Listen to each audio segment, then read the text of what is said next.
Bonjour les amis, j'espère que vous allez bien. Ce soir, ou bien je peux dire cette fin d'après-midi, j'avais bien envie de vous raconter une histoire.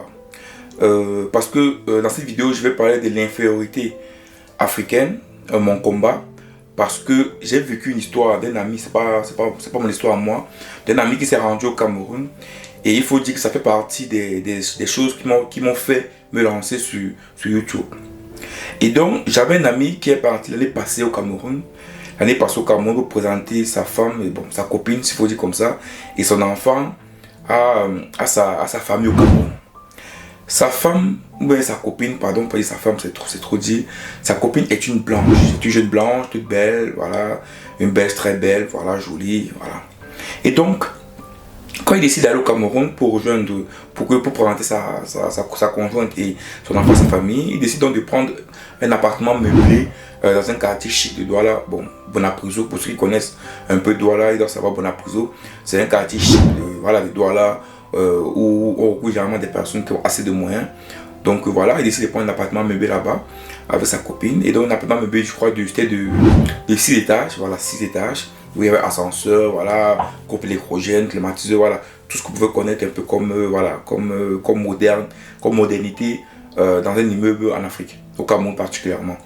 Et donc, quand il prend un appartement là-bas, et donc étant camerounais, voilà, européen, voilà, il était très gentil avec les femmes de ménage, avec le gardien, avec les femmes de service, donc voilà, c'était vraiment cordial, voilà, ça vous allait bien, tout le reste. Et vous savez, tantôt quand vous quittez de l'Europe pour l'Afrique, généralement, vous emportez beaucoup de choses, chocolat, bonbons, biscuits, parfums, voilà. Donc, de temps en temps, ce qu'il fait, c'est que des fois, voilà, il peut donner peut-être des chocolats pour les enfants de thé ménagère, peut-être, il donne peut-être les parfums, peut-être pour, voilà, gentil avec les, voilà, avec les hommes de service et les femmes de service qui se trouvent dans cet immeuble-là. Et donc, il m'a parlé d'un fait qui m'a très marqué, qui m'a vraiment marqué. Et je ne pensais pas que cela pouvait encore arriver en 2024. Bon, 2023, parce que c'est l'année passée que ça s'est passé. Et donc, il me dit tantôt que il était surpris fait qu'un matin, il y a le gardien, la femme de ménage et une autre dame de service du bas qui viennent à 3 lui demander que, monsieur, s'il vous plaît, ne sais pas qu'on vous dérange, mais nous voulons prendre une photo avec votre femme.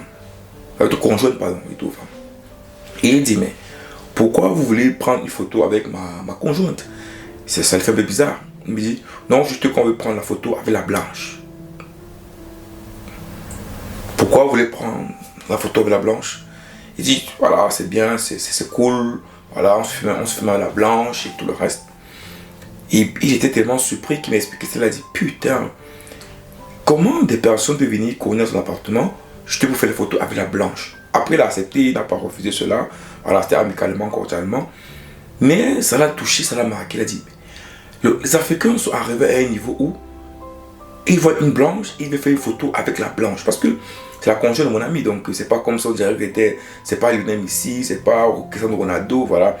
En plus ici, c'est une femme qui, voilà, c'est une conjointe qui est poétique, donc dans une crèche, donc voilà, c'est pas une star, vous le comprendre. Donc il était vraiment surpris et il s'est dit, pourquoi les Africains ont tout ce complexe d'infériorité? Et donc quand il m'a expliqué cette affaire-là, j'ai dit, c'est pas possible. On ne peut pas être en 2023 et il y a des personnes en Afrique qui veulent encore faire de la photo avec la blanche. C'est déjà d'un côté, c'est comme si tu vivais en Europe et tu dis, un blanc te dit, je vais faire une photo avec la noire, avec le noir. Même si cela arrive en Europe, généralement, c'est pas parce qu'il y a un complexe de supériorité, non. C'est parce qu'il dit, oh, peut-être il faut que tu fasses un noir. En tout cas, ça extrêmement arrivé en Europe même. Je ne suis pas très sûr. Mais dans ça, il a senti un complexe d'infériorité. Et sur le coup, ça m'a fait rappeler toujours ce que Alain Foucault me dit. La colonisation la plus dangereuse n'est pas la colonisation au niveau du matériel, mais c'est la colonisation de l'esprit. Et je me suis dit, mais finalement, ce que Alain Foucault a dit dans cette vidéo, depuis toujours, c'est pas faux. C'est pas faux. La colonisation de l'esprit, c'est la colonisation la plus dangereuse qu'il existe dans ce monde. Donc je me suis dit, c'est important que chaque Africain, moi, ça peut être toi également qui regarde ces vidéos, si tu veux te lancer sur YouTube, sur Facebook, c'est important qu'on puisse parler aux Africains pour les dire, arrêtez d'avoir ce complexe d'infériorité. Et vous savez, ce qui m'a encore prouvé une fois de plus qu'il était important que je me lance sur YouTube pour parler de ça et essayer de lever le mental des Africains, c'est que j'ai fait l'université ici en Belgique, à Namur. Et les amis, je peux vous assurer que quand vous êtes dans des groupes d'études avec des étudiants belges, blancs, et que vous êtes noirs, et qu'ils ressentent que vous prenez de la supériorité au niveau intellectuel, au niveau du groupe, voilà, vous avez l'impression que vous êtes au-dessus, je peux vous assurer que vous voyez des comportements souvent bizarres. Mais oui, moi j'ai vécu ça à l'université. C'est pas tout le monde, encore il faut pas globaliser, parce que je suis pas dans la globalisation, mais vous voyez qu'il y a certaines personnes, surtout quand vous êtes nombreux, il n'y a pas des groupes par exemple de 10, de 11, où il y a beaucoup de blancs, voilà. Donc du coup vous sentez que dès qu'on vous sent que vous êtes supérieur, vous prenez un peu de pouvoir en tant que noir, ça n'arrange pas. Ça dérange un peu, on vous dit non, c'est pas sûr, ce que vous dites n'est pas vrai, machin. Des fois, ce que tu dis souvent, c'est la meilleure façon de faire, c'est la meilleure raison. Des fois, tu as même plus d'expérience que. Parce que moi, en venant en Belgique, j'avais déjà un master, donc je connaissais plein de choses que beaucoup, ici, n'avaient pas encore pu suivre, refaire un master, que beaucoup n'avaient même pas encore ici. Donc, quand je disais que je savais ce que je disais tantôt, parce que j'avais quand même appris ça à la Cato au Cameroun, mais tu voyais quand même qu'il y avait toujours ce complexe de dire non. C'est pas lui qui va prendre le divan, c'est pas lui qui va être le chef du groupe. Tu vois un peu le truc, quoi. Tu ressentais ça quand même un peu.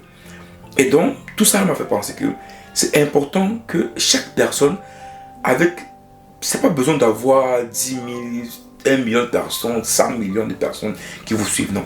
Il faut que chaque personne africaine qui a la capacité de parler à son frère africain pour lui dire, aujourd'hui, les Africains doivent savoir qu'ils ne sont pas inférieurs aux Blancs. Les Africains doivent savoir que lorsqu'ils arrivent en Europe et qu'ils voient comment l'Europe est embellie, parce que je sais, quand beaucoup d'Africains arrivent en Europe, ils voient les routes, la lumière, ils disent, oh putain, ils deviennent comme le petit villageois ou village en Afrique qui vit en ville, quoi. Mais les Africains doivent savoir qu'ils peuvent également développer les pays de la même façon. Ils peuvent également développer les pays de la même façon. Après, il ne faut pas se mentir, nos dirigeants africains ne nous permettent pas, ne nous facilitent pas la tâche. Parce que même quand beaucoup de personnes veulent vraiment participer à l'émergence de l'Afrique, le système politique mis en place dans beaucoup d'États africains ne permet pas ce que beaucoup de jeunes Africains puissent s'exprimer, mettre leurs connaissances au service du pays, entreprendre. Voilà, c'est pas évident, c'est vrai.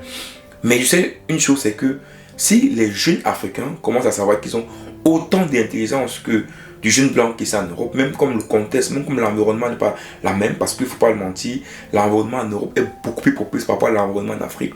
Mais il n'en demeure que si l'Africain qui est en Afrique fait l'école, pas ses diplômes, il a la même connaissance qu'un Européen qui vient en Europe. Au niveau des connaissances, c'est pas différent. Puisque moi, je dis tantôt, j'ai fait mon master au Cameroun, j'arrive en Europe. Je n'ai vu, il n'y a rien de différent. Moi, je vous dis clairement ici, quand tu as vraiment fait de l'école en Afrique, tu arrives en Europe, il n'y a pas de différence. Moi, j'ai fini mon master avec 14, donc m'en sommes bien. Donc, je peux vous assurer qu'il n'y a pas de différence. Maintenant, ça dépend comment chaque personne se valorise. Maintenant, il y a des personnes qui se dévalorisent, il y a des personnes qui se valorisent. Et donc, vous devrez être parmi ceux qui se valorisent. Donc, mon message dans cette vidéo, c'est pour dire, toi qui regardes ma vidéo, si tu te dis que il y a des Africains de ton entourage qui ont ce complexe d'infériorité, qui pensent que non, ce qui est bien chez les Blancs, chez les Noirs, rien ne peut être bien, qui se découragent. Il faut les dire, ne pas se décourager. Il faut même, si tu peux, créer une chaîne YouTube comme moi, Facebook, où tu vas parler aux gens tous les jours. Parler, ça n'a pas besoin de faire des vidéos, tu peux faire des vidéos sur ton téléphone. Tu essaies de lire les livres, apprendre la connaissance. Il fait des vidéos pour émanciper les Africains. On a tous besoin de ça. Je pense que aujourd'hui, on est focalisé toujours. Lui, il ne peut pas permettre, il ne peut pas révéler les consciences de toute l'Afrique. C'est pas possible. C'est chaque personne qui doit pouvoir participer au réveil de l'Afrique. Et donc, moi, dans cette vidéo, c'était pour vous expliquer que mon combat ici, dans cette chaîne YouTube, également, c'est ça. C'est de pouvoir qu'on quitte de ces complexes d'infériorité, qu'on quitte le fait que non, développer l'Afrique, ça demande de 200 ans, non. Il suffit de bonnes personnes, comme les Anglais me disent, des right men to the right place, donc des bonnes personnes aux bons endroits. Et je peux vous assurer que les choses iront très rapidement en Afrique. Et en 10 ans, en 15 ans, en 20 ans, vous verrez comment beaucoup d'États africains pourront se développer. Mais ça demande une conscience collective. Ça demande un travail collectif. Ça demande de ne pas penser qu'on est moins intelligent que les autres. Et je vous assure que dès que vous allez comprendre ça, après vous allez me dire peut-être parce que je vis en Europe, Mais je vous tantôt, même quand j'étais en Afrique, j'avais déjà cette capacité d'esprit à penser comme ça. Et c'est important que tout le monde pense comme ça. Donc c'était cette petite histoire-là que je voulais partager avec vous aujourd'hui dans cette vidéo, pour que vous puissiez comprendre que il est temps aujourd'hui que les Africains se réveillent. Il est temps que chaque personne participe au réveil africain. Donc toi, moi, tous, on doit participer au réveil africain pour une Afrique meilleure demain. Je pense que vous êtes d'accord avec moi que personne ne veut vivre en Europe. Tout le monde veut rentrer en Afrique. Mais il faut qu'on travaille tous ensemble pour une meilleure Afrique, pour une bonne Afrique. Ciao.